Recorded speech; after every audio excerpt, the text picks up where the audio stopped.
오늘 말씀이 어렵습니다. 오늘 말씀이 4장과 5장이 기대된다고 하는 성도가 한 명 있었는데, 왜 기대되냐고 물어봤더니 4장과 5장이 제일 읽기 힘드니까, 이 말씀들이 이제 상징과 비유가 많으니까 그래서 기대된다, 이런 말을 하더군요. 5장 내용이 많이 어려운데 여러분들이 집중해서 보시면 오늘 5장 말씀이 무엇인지를 명확하게 깨달으실 수 있을 것 같습니다. 저번 시간 4장에서는 절대 주권을 가지신 보좌에 앉으신 하나님을 보았습니다. 오늘 5장에서는 하나님의 위대한 구속 계획을 성취하신 구속주 예수님을 볼 것입니다. 구속이 무엇입니까? 구원할 구에 바칠 속. 예수님께서 십자가에서 인류의 죄를 위해 대신 바칠 속, 자신을 바치신, 인류를 구원하신 그 사건을 말하죠. 요한이 그 구속주 예수님을 본 겁니다. 1절을 보시면, 내가 봄에 보좌에 앉으신 이의 오른손에 두루마리가 있으니, 보좌에 앉으신 이가 누구였죠? 성부 하나님이셨습니다. 성부 하나님의 오른손은 보통 권능을 뜻하죠. 하나님의 권능의 오른손에 무엇이 있었습니까? 두루마리가 있었습니다. 이것이 파피루스, 풀로 만든 종이, 이 파피루스로 된 두루마리인지 책의 형태로 된 코덱스인지는 중요하지 않습니다. 하나님께서 두루마리를 가지셨는데 안팎, 제가 양면이라고 했죠. 양면에 무언가가 기록되어 있다고 합니다. 양면으로 기록되어 있다는 것은 내용의 방대함을 의미합니다. 이렇게 방대하지만 내용을 알 수 없는 이 책의 내용이 무엇이었는지는 어차피 다음 장인 6장부터 다 드러납니다. 그런데 구약의 어떤 구절들은 이 책의 내용을 암시했습니다. 시편 139편 16절을 보시면, 내 형질이 이루어지기 전에 주의 눈이 보셨으며 나를 위하여 정한 날이 하루도 되기 전에 어디에 다 기록이 되었다고 합니까? 주의 책에. 여기서 나오는 주의 책이란 역사의 흐름을 담고 있는 하늘의 책이라는 개념이 담겨 있습니다. 이 역사가 어디로 흘러갈 것이냐, 그 내용이 이 주의 책에 기록되어 있는 거죠. 더 직접적인 내용의 암시는 에스겔서에 나와 있는데요. 내가 보니 한 손이 나를 향하여 펴지고 보라, 그 안에 두루마리 책이 있더라. 그가 그것을 내 앞에 펴시니 그 안팎에 글이 있는데 그 위에 애가와 애곡과 재앙의 말이 기록되었더라. 어떻습니까? 지금 여러분이 보시는 계시록에서 묘사하는 책과 유사하죠. 그런데 두루마리 책의 내용이 무엇이라고 합니까? 애가와 애곡과 재앙의 말이 기록되어 있다고 합니다. 그러니까 하나님께서 주권적인 의지를 가지시고 이 세상 역사의 최후를 어떻게 결정하셨는지 그 내용이 기록된 겁니다. 그런데 그 두루마리가 봉하여져 있습니다. 이것 역시도 구약에 암시되어 있는 내용입니다. 그가 이르되 다니엘아 갈지어다, 이 말은 마지막 때까지 간수하고 봉함할 것임이니라. 우리가 보통 봉한다는 말을 들으면 아무도 읽지 못하게 봉해 놓는다, 감추어 놓는다, 싸매 놓는다, 이런 식으로 이해합니다. 물론 이 단어가 새어나가지 못하게 이제 막는다는 의미가 있는 것은 맞습니다. 하지만 다음 구절을 보시면, 많은 사람이 연단을 받아 스스로 정결하게 하며 희게 할 것이나 악한 사람은 악을 행하리니 악한 자는 아무것도 깨닫지 못하되 오직 지혜 있는 자는 깨달으리라. 지혜 있는 자는 깨닫는다는 말이 무슨 말인가? 지금 여기에 기록된 내용은 애가와 애곡과 재앙의 내용입니다. 역사가 마무리되는 그때에 심판이 있을 거라는 말이에요. 이 사실이 여러분이 이미 보신 바와 같이 구약에서 어느 정도 내용이 드러났습니다. 그러니까 감추어진 내용이기는 하지만 부분적으로는 계시가 이미 되었다는 말이에요. 그러니까 봉하라라고 하는 말의 뜻이 완벽하게 감추라는 의미가 아닌 것이죠. 그때가 언제인지 어떻게 진행될 것인지에 대해서 기록된 이 책을 열 권한, 이 열 권한이 그 권한을 부여받은 어린 양 외에는 아무도 개봉할 수 없다, 이 말입니다. 봉한다는 말의 뜻 아시겠습니까? 완벽하게 감춘다가 아니라 그것을 완전하게 열 자는 정해져 있다, 이 말이에요.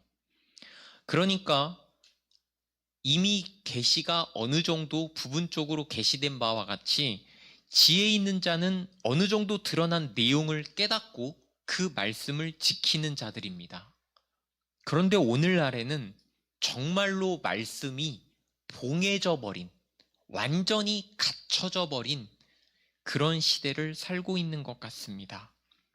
다니엘서 12장을 보시면 다니엘아, 마지막 때까지 이 말을 간수하고 이 글을 봉함하라. 많은 사람이 빨리 왕래하며 지식이 더하리라.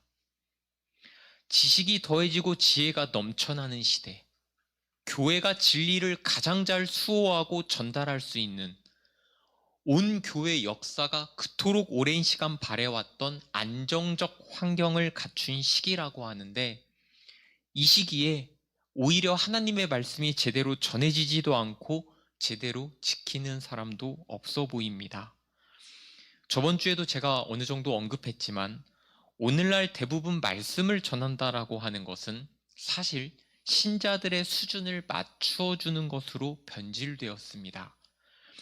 변하지 않는 고정적인 말씀을 신자들의 수준을 고려하여 어린아이가 차츰 깨달아가는 것과 같이 그렇게 먹이는 것과 변하지 않는 고정된 말씀을 어린아이 같은 신자의 수준으로 그 말씀을 변형시켜 전하는 것은 완전하게 다른 문제입니다. 사람의 현상과 상태를 배려하는 것을 인본주의적 관점이라고 하는데, 인본주의적 관점이라고 하는 것은 언제나 늘 따뜻합니다. 그리고 그것이 진리의 관점에서도 말하는 바이기도 합니다. 그래서 언제나 인본주의적인 어떤 제스처들은 틀림이 없어 보이고 거기에 비판을 가할 여지도 없어 보입니다만, 그렇기에 더더욱 그 안에 담긴 문제점을 발견하기 어렵고 시간이 한참을 지난 후에 역사적으로 평가되는 경우가 대부분입니다.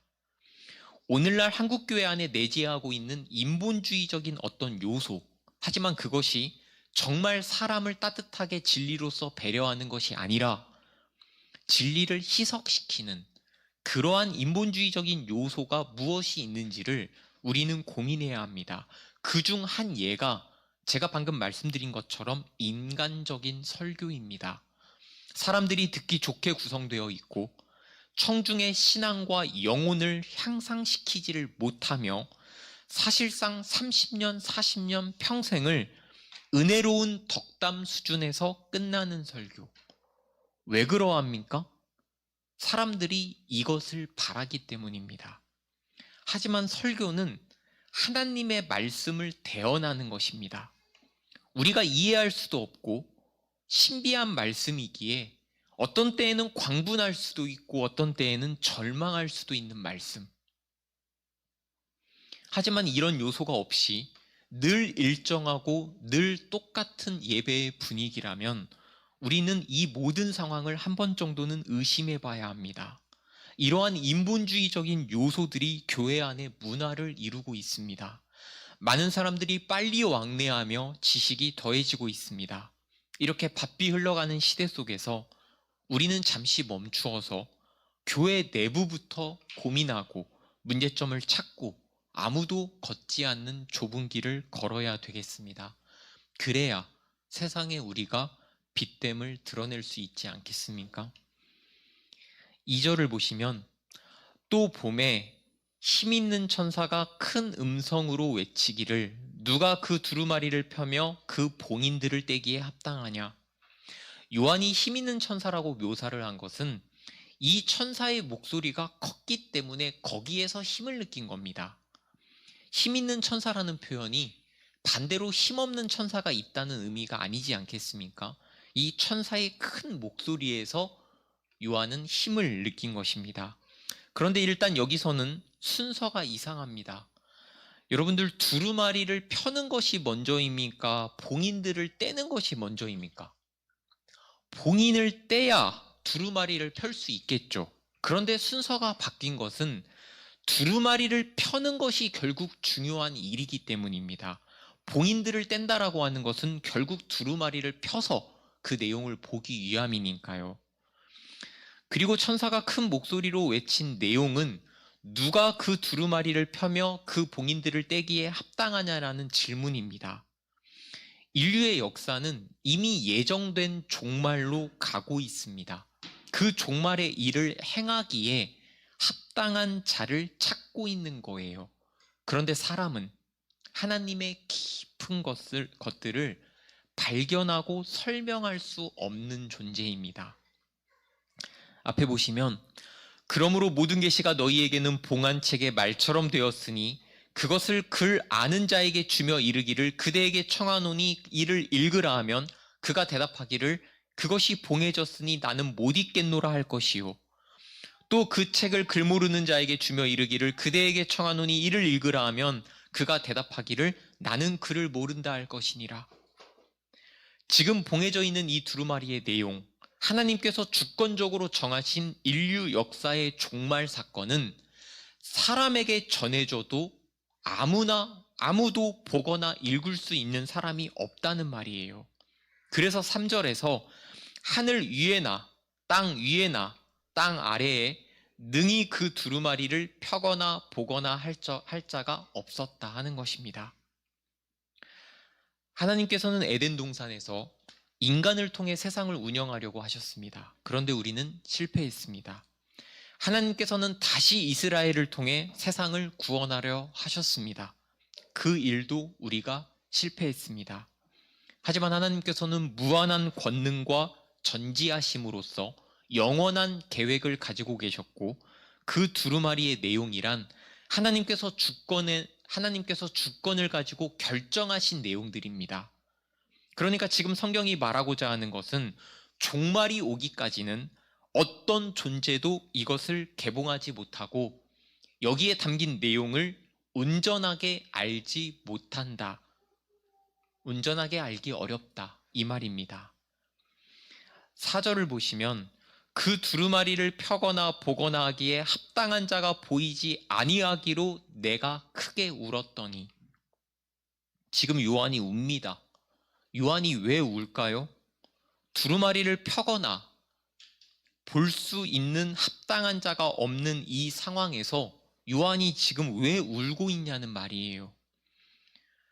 지금 백발의 노인이 된 요한이, 예수님의 가르침을 따라 인생을 바친 늙은 요한이 하나님의 최종적이고 결정적인 계획이라고 하는 것이 두루마리에 있다는 것을 보았고, 지금 그것이 실행되어야 하는데 그것을 열어볼 자가 없어서 하나님의 위대하신 계획이 무한정 지연될지도 모른다는 사실 앞에서 이 노인이 운 겁니다.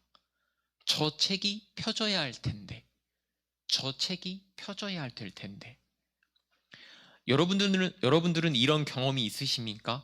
하나님의 일 때문에 하나님의 마음을 알게 되어서 하나님 나라의 문제에 애가 타고 마음이 아파서 눈물이 나신 적이 있으십니까? 우리는 평생 우리 자신을 보고 삽니다. 우리 자신의 일에 마음 아파하고 웁니다. 우리가 그렇게 살다가 진리를 깊이 알게 되고 하나님과 깊이 소통하게 되며 하나님의 마음을 알게 될 때, 성령님이 그 영역으로 우리를 인도하실 때 우리는 비로소 하늘의 일로 말미암아 울게 됩니다. 나의 일이 아닌 하늘의 일로 말미암아 통곡하게 됩니다. 이 눈물은 세상 누구도 이해하지 못할 것이지만 이 눈물이야말로 사람이 하나님께 올려드리는 고귀한 눈물의 찬양입니다.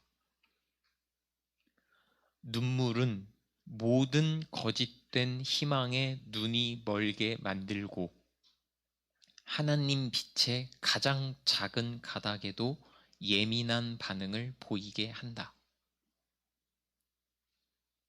이 눈물은 절망이나 좌절의 눈물이 아닙니다. 스펄전 목사님의 말처럼 인간의 끝이 하나님의 시작이라고 합니다.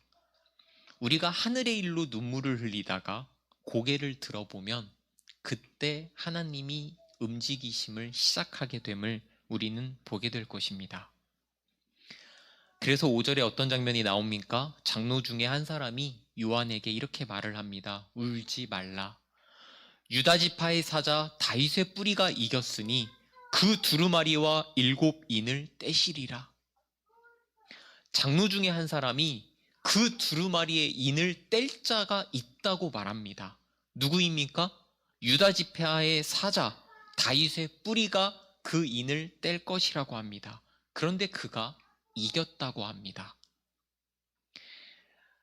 유다 지파의 사자라는 표현은 앞에 창세기 49장을 보시면 야곱이 그의 아들들에게 하는 유언에서 비롯된 겁니다. 유다는 사자 새끼로다. 너는 움킨 것을 찢고 올라갔도다. 그가 엎드리고 웅크림이 수사자 같고 암사자 같으니 누가 그를 범할 수 있으랴. 이 중에 유다가 사자로 비유되는 것은 사자는 동물의 왕이며 유다의 후손으로 오실 그가 이기고 또 이길 것이기 때문입니다. 이어지는 다윗의 뿌리라는 표현은 앞에를 보시면 그날의 이새의 뿌리에서 한 싹이 나서 만민의 기치로 설 것이요 열방이 그에게로 돌아오리니 그가 거한 곳이 영화로우리라.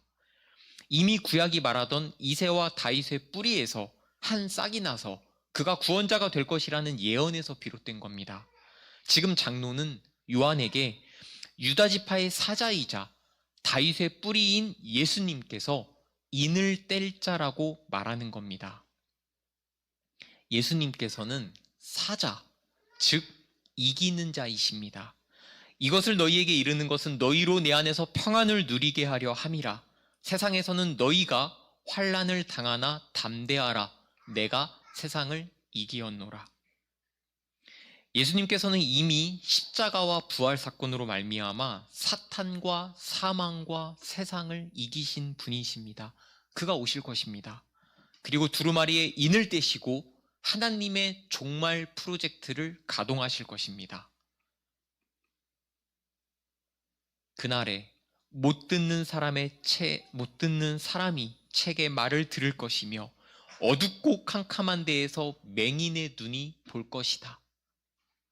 두루마리의 인이 떼지는 날 인류는 모두가 그 내용을 듣게 될 것이고 보게 될 것이고 알게 될 것입니다. 우리는 그날을 기다리고 있는 사람들입니다. 지금 울고 있는 요한은 장로에게 인을 뗄 자가 있다는 말을 들은 겁니다. 하나님의 섭리와 계획이 방해받지 않는다는 이야기를 들은 겁니다. 그는 유다 지파의 사자요 다윗의 뿌리이며 이긴 자라고 합니다. 그래서 요한이 눈을 들어 보는데 6절 내가 또 보니 보좌와 내 생물과 장로들 가운데 한 어린 양이 서 있는데 죽임을 당한 것 같더라. 지금 5절에서 요한이 장로에게 들은 내용과 6절에서 요한이 본 내용이 다릅니다. 5절에서 장로는 유다 지파의 사자 다윗의 뿌리가 이겼다고 합니다. 그런데 6절에서 요한은 보좌와 내 생물과 장로들 가운데에 있는 어린 양을 보았는데 죽임을 당한 것 같은 어린 양을 보았습니다. 구약에서 말하는 어린 양의 이미지가 무엇입니까? 그가 곤욕을 당하여 괴로울 때도 그의 입을 열지 아니하였으며 마치 도수장으로 끌려가는 어린 양과 털 깎는 자 앞에서 잠잠한 양같이 그의 입을 열지 아니하였도다. 연약한 이미지죠. 끌려가는 이미지죠. 당하는 이미지입니다. 이 어린 양의 이미지가 신약에서 누구에게 쓰였습니까? 십자가에 끌려가는 예수님에게 사용되었습니다. 예수님께서 건의심을 보고 말하되 보라 하나님의 어린 양이로다. 여기서부터 잘 들으십시오. 오늘 설교의 핵심입니다.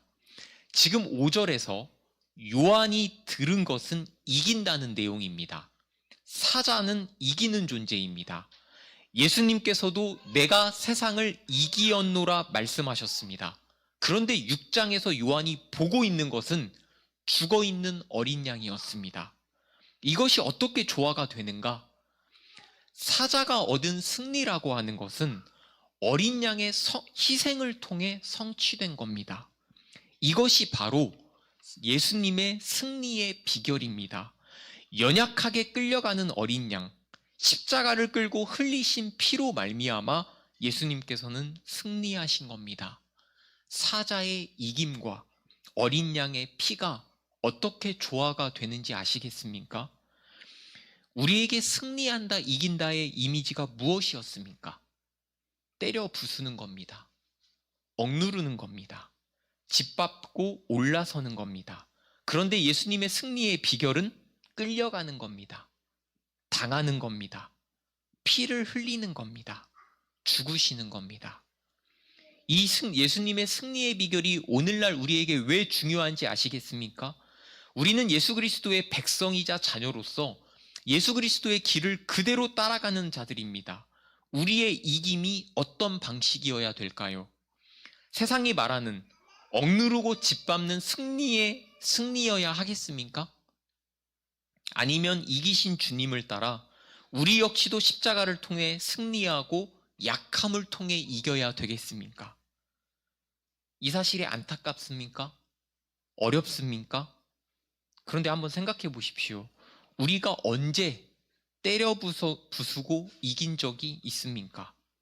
억눌러서 이긴 적이 있습니까? 누군가를 짓밟고 올라서서 이긴 적이 있냐는 말이에요.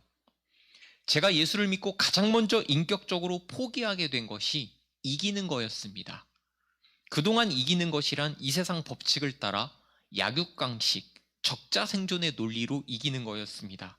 때려 부수고, 억누르고, 짓밟고, 올라서서 이기는 방법이었다는 말이에요. 그런데 설령 그런 방법으로 몇 번의 승리를 거두었다 할지라도 마음 깊은 곳에서는 승리의 만족이 쌓아지지를 않았습니다. 예수님을 믿고 나자 그런 이김이 이김으로 여겨지지를 않은 겁니다. 양보하고 내어주고 상대를 더 높이고 존중하고 내가 더 낮은 자리로 가니까 그것이 성숙한 것이고 멋진 것이고 진정한 이김이었습니다. 이것이 예수님의 이김입니다. 오늘 우리는 이 세상에서 결국 이길 자들이 될 것인데 어떤 방법으로 살아가고 있었는지 앞으로 어떤 이김, 승리를 거둘 것인지 돌아보고 고민해야 됩니다. 우리가 만일 예수님을 믿는다 하면서 여전히 이 세상에 이긴 방식을 택하고 있으면 사실은 지고 있는 겁니다. 세상 정신에 지배당하고 있는 것이요, 끌려가고 있는 것입니다. 그 모습은 이긴 것 같으나 사실은 승리하지 못한 패배자의 삶이고 주어지는 면류관이 없기에 부유한 자 같으나 실상은 가난한 자가 됩니다. 우리가 항상 예수의 죽음을 몸에 짊어짐은 예수의 생명이 또한 우리 몸에 나타나게 하려 함이라. 여러분은 저와 수많은 도서를 접하면서 몇 사람을 통해 이미 보셨습니다. 제주도에서 오랜 시간 나무를 심는 분, 빵을 나누어 주기 위해 만드는 분, 주변 사람들에게 빛이 되고자 했던 분, 이런 분들이 세상 방식으로 이기신 분들입니까? 세상 기준에서는 가장 못나고 어리석은 사람들입니다. 하지만 그분들은 어린 양 예수의 피 흘림의 방법을 따라 결국은 사자처럼 이기신 분들입니다. 오늘부터 여러분의 삶의 공식은 완전하게 바뀌어야 합니다. 십자가를 통해 승리하십시오.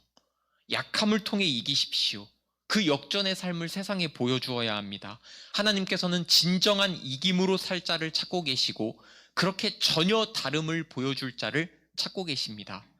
그렇게 살면 세상에서는 어리석다고 약하다고 놀림받을 수 있습니다. 하지만 무엇이 정말 이김이었는지 마지막 날에 두고 봅시다. 무엇이 옳았고 누가 정답이었는지를 봅시다. 바울은 이 법칙을 알았습니다. 정말 강한 것이 무엇인지를 안 것입니다. 그러므로 내가 그리스도를 위하여 약한 것들과 능욕과 궁핍과 박해와 곤고를 기뻐하노니 이는 내가 약한 그때의 강함이라. 바울이 지금 왜 약한 가운데서 강하다고 합니까? 나에게 강한 무언가가 더해지기 때문입니다. 세상과 반대로 걸어가면 우리에게 더해지는 강함이 있습니다. 너무나 약한 길을 택하여서 가는 것처럼 보이나 거기에 강한 것이 더해진다는 말이에요. 그 은혜가 있습니다. 그래서 오늘 본문에서도 약하고 어린 양 이미지에 더해지는 말이 덧붙여지는 겁니다. 그에게 7뿔과 7눈이 있으니 이 눈들은 온 땅에 보내심을 받은 하나님의 7영이더라. 이 6장 후반절 말씀을 이해하려면 먼저 다니엘서를 봐야 됩니다. 앞에 보시면 내가 또 밤 환상 중에 보니 인자 같은 이가 하늘 구름을 타고 와서 옛적부터 항상 계신 이에게 나아가 그 앞으로 인도되매. 인자 같은 이가 누구십니까? 예수님이 옛적부터 항상 계신 이에게 나아갔답니다. 누구십니까? 성부 하나님께 나아가서 인도되매 그에게 권세와 영광과 나라를 주고 모든 백성과 나라들과 다른 언어를 말하는 모든 자들이 그를 섬기게 하였으니 그의 권세는 소멸되지 아니하는 영원한 권세요 그의 나라는 멸망하지 아니할 것이니라. 다니엘서 7장을 보시면 하나님께서 왕의 권세라고 하는 것을 인자 같으니 예수님에게 공유하십니다. 이 권세는 영원한 권세입니다. 그래서 뿔이 등장하는 거예요. 여러분들 신명기 33장을 보시면 그는 첫 수송아지 같이 위엄이 있으니 그 뿔이 들소의 뿔 같도다. 이것으로 민족들을 받아 땅끝까지 이르리니 곧 에브라임의 자손은 만만이요 므낫사의 자손은 천천이리로다.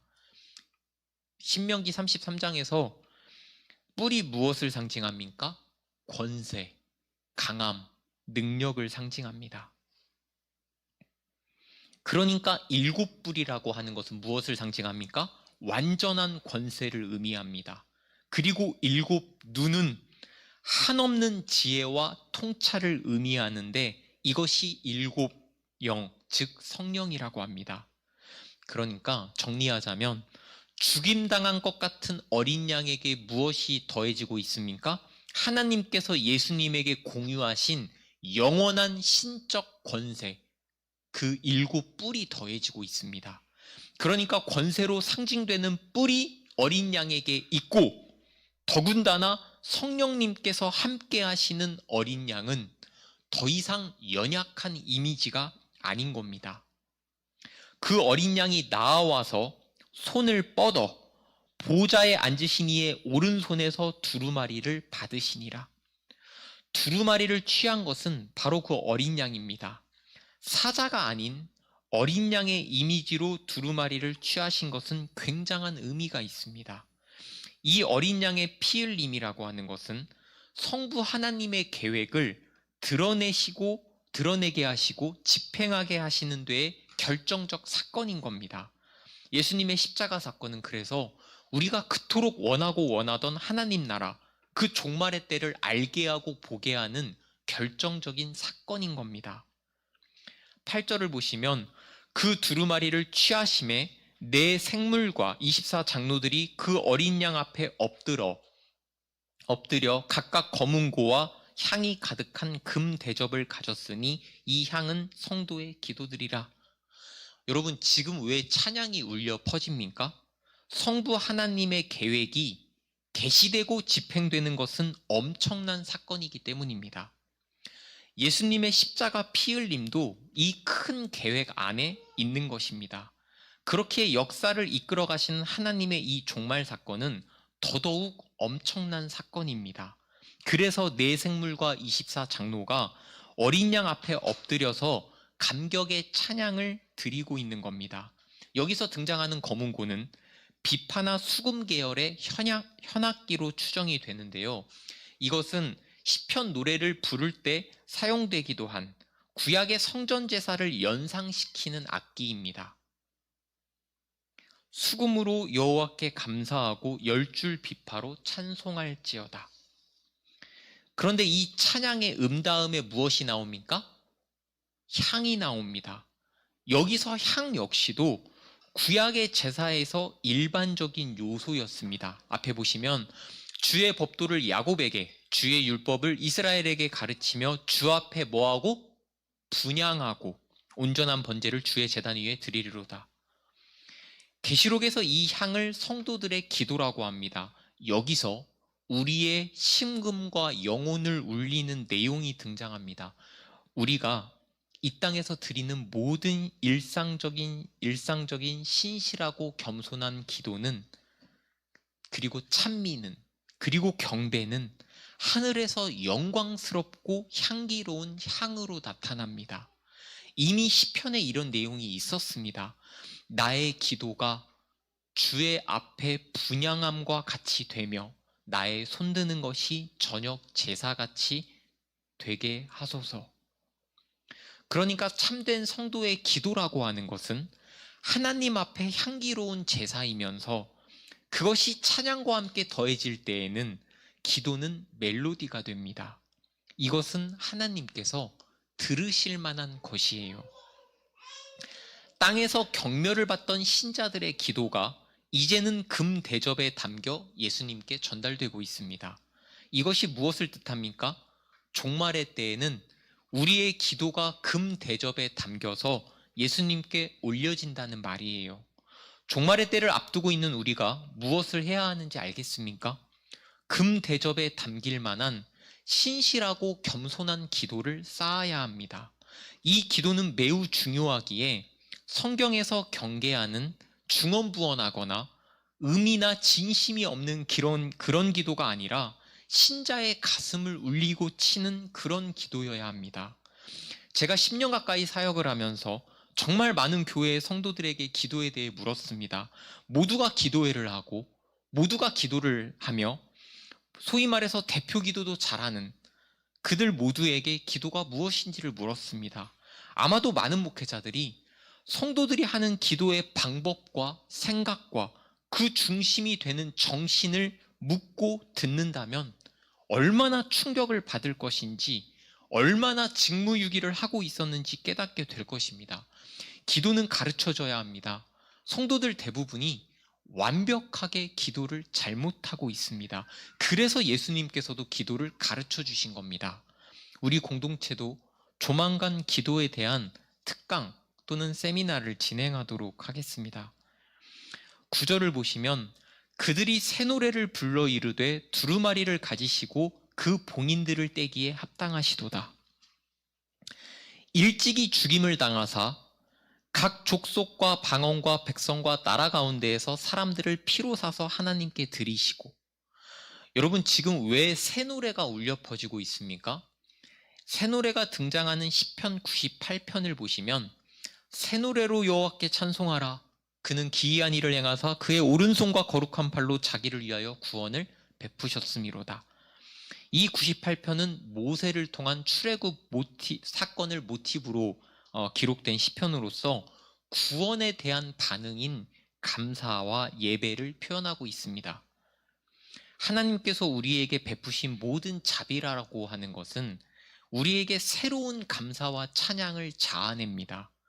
그러면 우리가 왜 새 노래로 찬송을 해야 합니까? 새 노래는 새롭다는 개념이 그 안에 있지 않습니까? 새 노래에서 새롭다는 표현인 이 카이노스라는 표현은 본질적으로 새로운 것, 일반적인 것과 다른 것, 오래된 것보다는 좋은 것, 가치나 매력에 있어서는 월등한 것을 의미합니다. 그러니까 새롭다라고 하는 것은 똑같거나 진부하지 않다라는 의미예요. 우리가 하나님의 자비의 정점이라고 하는 구원 사건을 늘 새롭게 인식해야 하는 의미가 그 안에 있는 겁니다. 우리가 자녀를 낳으면 늘 옷을 빨아주는 거 아십니까? 늘 더러워지기에 계속 세탁기를 돌립니다. 그래서 늘 새 옷을 자녀에게 주지 않습니까? 늘 새롭게 한다는 것은 그만큼 집중하고 있고 인식하고 있고 신경 쓰고 있다는 의미입니다. 우리는 구원을 그렇게 새롭게 늘 인식해야 합니다. 그런데 여기서 새 노래의 주제가 무엇입니까? 예수님께서 그 봉인들을 떼기에 합당하신 분이라는 인정이 새 노래의 주제입니다. 예수님께서 합당하신 이유, 예수님께서 왜 그것을 떼기에 합당하신가? 가장 핵심이 무엇입니까? 십자가에서 우리를 위하여 피를 흘리고 죽임당하신 사건에 있죠. 예수님께서 그렇게 죽임을 당하신 이유를 9절 하반절이 말합니다. 일찍이 죽임을 당하사 각 족속과 방언과 백성과 나라 가운데에서 사람들을 피로 사서 하나님께 드리시고 우리를 구원하사 영혼을 살리셔서 하나님께 돌려드리려고 그러신 겁니다. 타락한 우리를 회복시키셔서 다시 하나님의 백성으로 세우려고 그러신 겁니다. 그런데 놀라운 사실은 여기서 그치지 아니하셨습니다. 단지 회복에 그치지 아니하시고 10절 그들로 우리 하나님을 위하여 나라와 제사장들을 삼으셨으니 그들이 땅에서 왕노릇 하리로다. 이미 이전부터 성경이 말하는 바와 같이 너희가 내게 대하여 제사장 나라가 되며 거룩한 백성이 되리라. 너는 이 말을 이스라엘 자손에게 전할지니라. 하나님께서는 우리를 제사장 나라 거룩한 백성이 되게 하려 하셨습니다. 그런데 우리는 구원을 늘 개인적인 위로와 개인적인 소망의 관점에서만 접근합니다. 구원 사건을 크게 보지를 못합니다. 내가 어떤 존재이고 어떤 목적을 가지고 태어났고 어떤 일을 하게 될 것인지 역사적 관점에서 나라는 존재가 어떤 위치를 차지하고 있고 역사의 물줄기를 움직이는데 내가 어떻게 사용될 것인지에 대해서는 큰 관심이 없습니다. 늘 자기 발 밑만 보고 동동거리며 살아갑니다. 사탄이 우리를 그렇게 만들어가는 겁니다. 사탄이 누구입니까? 천사와 같은 영적 존재입니다. 천사들이 우리를 왜 질투했습니까? 하나님이 그들로 하여금 우리를 섬기게 하셨기 때문입니다. 그러니까 사탄이 이 땅에서 우리를 마음껏 유린하는 겁니다. 하나님께서는 우리를 천사보다 고귀하고 위대하게 지으셨지만 그것에 대항하는 사탄은 우리를 너무도 작게 만들고 싶은 겁니다. 그래서 스스로 작은 존재라고 인식하게 만드는 겁니다. 너희가 역사에 무슨 일을 할 수 있느냐? 그런데 하나님께서는 우리를 나라와 제사장 삼으셨다고 합니다. 우리가 나라가 된다는 것은 예수님과 함께 세상을 다스리는 통치자들이 된다는 말입니다. 그들이 땅에서 왕노릇 하리로다. 이어서 우리가 제사장이 된다는 것은 하나님께 직접적이고 완전하게 접근하여 하나님을 경배하고 살 수 있다는 말입니다. 예전에는 하나님께 직접 다가가지를 못했죠. 하지만 예수님께서 완전한 제사를 드린 이유로 성막의 휘장은 찢어졌습니다. 우리는 예수님을 통해 하나님을 직접 만날 수 있게 되었습니다. 이것이 우리를 나라와 제사장 삼으시고 결국 왕이 되게 하시려는 하나님의 어마어마한 프로젝트입니다. 여러분이 알고 계신 구원 사건이 단지 죽어서 천국 가는 사건이 아니라는 걸 아시겠습니까? 제가 왜 여러분을 세상을 진동하는 하나님의 역사적인 사람으로 키우려는지 아시겠습니까? 대단한 이유나 동기가 있어서가 아닙니다. 하나님의 자녀로서 당연한 겁니다. 기본인 겁니다. 한 사람의 그리스도인이 세상을 바꿀 수 있다는 말은 공허한 구호가 아닙니다. 지금까지 이 사실을 교회가 가르치지 않았고 잘못 가르쳐 왔다면 이제는 바뀌어야 합니다. 우리 각자는 모두가 한 나라이며 제사장이며 왕입니다. 우리는 그렇게 살 것이고 세상을 바꿀 것입니다. 옛적부터 항상 계신 이가 와서 지극히 높으신 이의 성도들을 위하여 원한을 풀어주셨고 때가 이름에 성도들이 나라를 얻었더라. 세상은 그들만의 왕도 있고 권세도 가지고 있고 나라도 있습니다. 그들은 정답을 가졌다 하고 그들이 그것이 옳다고 합니다. 하지만 오늘 말씀 앞에서 누가 진짜 왕입니까? 누가 진짜 높습니까? 우리가 무엇을 두려워하고 무엇을 무서워합니까? 하나님의 이 거대한 프로젝트 앞에서 겸손한 자부심을 가지시기 바랍니다. 당당히 용기 내어 세상과 반대편으로 향하시기 바랍니다. 우리는 결코 망하지 않습니다. 못 믿겠습니까? 그래서 요한이 다음 환상을 본 것입니다. 11절 내가 또 보고 들으매 보좌와 생물들과 장로들을 둘러선 많은 천사의 음성이 있으니 그 수가 만만이요 천천이라. 앞에를 보십시오.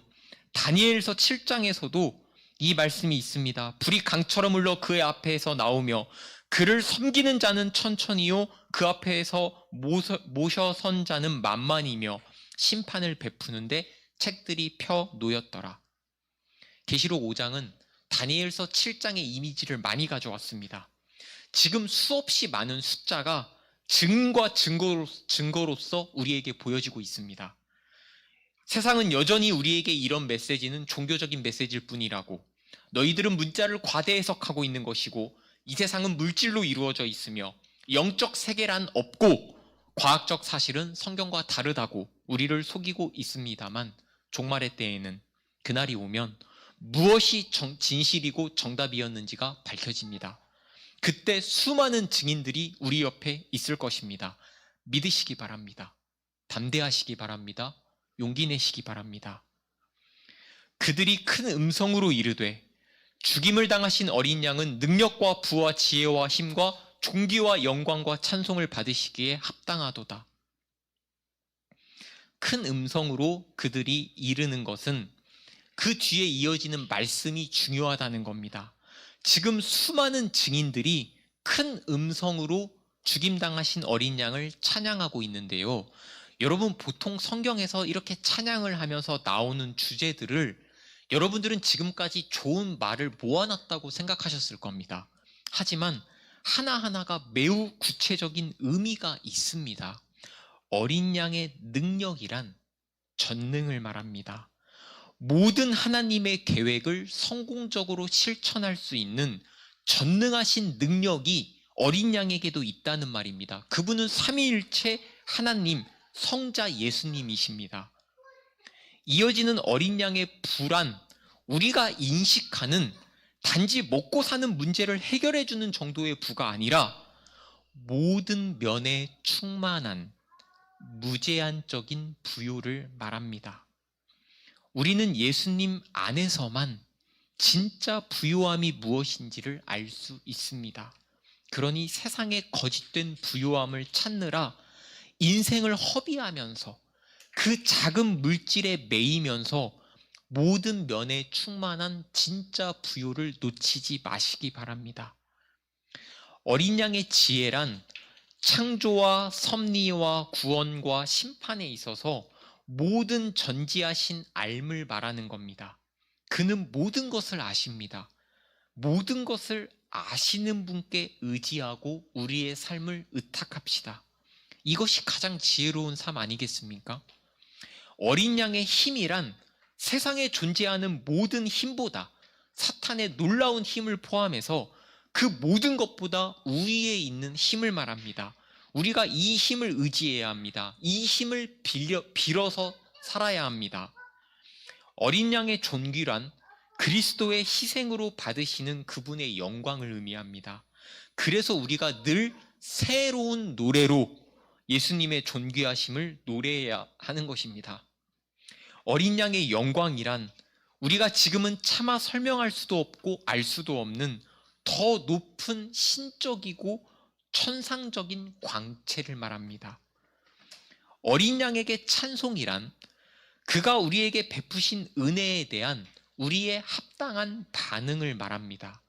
그분은 우리뿐만 아니라 세상의 모든 피조물에게도 영광과 찬송을 받으실 만한 분입니다. 13절, 내가 또 들으니 하늘 위와 땅 위에와 땅 아래와 바다 위에와 또 그것들 안에 있는 모든 피조물들이 이르되 보좌에 앉으신 이와 어린 양에게 찬송과 존귀와 영광과 권능을 영원토록 돌릴지어다. 내 생물이 이르되 아멘하고 장로들은 엎드려 경배하더라. 빌립보서에 이런 구절이 있죠. 오늘 말씀 이 13절 14절과 같이 이러므로 하나님이 그를 지극히 높여 모든 이름 위에 뛰어난 이름을 주사 하늘에 있는 자들과 땅에 있는 자들과 땅 아래에 있는 자들로 모든 무릎을 예수의 이름에 꿇게 하시고 모든 입으로 예수 그리스도를 주라 시인하여 하나님 아버지께 영광을 돌리게 하셨느니라.